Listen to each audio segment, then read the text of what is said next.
Original पार्टची जी quality असते ना, खरोखर मारुतीसारखं सगळ्याच कंपन्यांनी धोरण स्वीकारलं पाहिजे की पार्ट थोडेसे स्वस्त विका, चांगल्या क्वालिटीचे विका, म्हणजे गाड्याही जास्त संपतील आणि सगळ्यांनी काम केलं पाहिजे.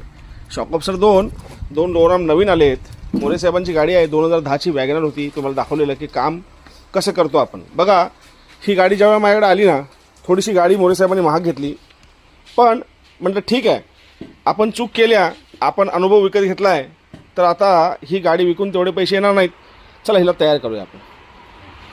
हा सगळा कंपार्टमेंट आहे ना, हा सगळा सडला होता. हा पत्र्याचा पीस नवीन मारला आहे, इंजिन बाहेर काढलेलं. आता इंजिन बघा कसं चकचकीत स्वच्छ केलं आहे त्याला आम्ही धुवून. हे इंजिन कंपार्टमेंट ही सगळं स्वच्छ केले, घासून पुसून चकाचक झाले. आता हे सस्पेन्शन सगळं नवीन घालणार आहे. वायपर मोटर खराब एक आहे, ती एक घालणार आहे. कॉम्प्रेसर एसीचा खराब आहे, तो एक घालायचा आहे. सोबतच ऑइल बदली करणार, गेअरचं ऑइल चेंज करणार.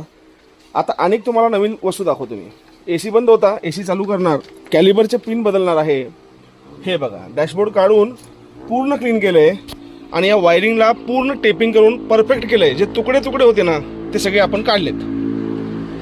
काम करायला ही मजा यायला पाहिजे. आणि जर कस्टमर त्या तयारीचं असेल, हे बघा हे जुने पार्ट आहेत त्याचे सगळे, त्या तयारीचे असतील. हे बघा, ही चेसी पण क्लीन केलेली आहे.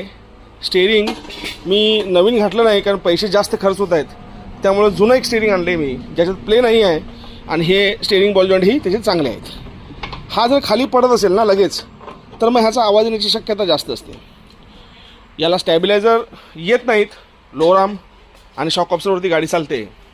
सुंदर होणार आहे गाडी आणि पैसे वसूल होणार आहेत या गाडीचे. कारण मी माझ्या ग्राहकांना नेहमी सांगतो, जर गाडीला तुम्ही खर्च करत असाल तर मग तिला चालवलीच पाहिजे, तिचे पैसे वसूल केले पाहिजे. चला पुढचा ब्लॉग दाखवतो मी. एक्सेंट एका फॉलोअरने माझ्या विकत घेतल्या आणि काय अडचण आणि किती आली.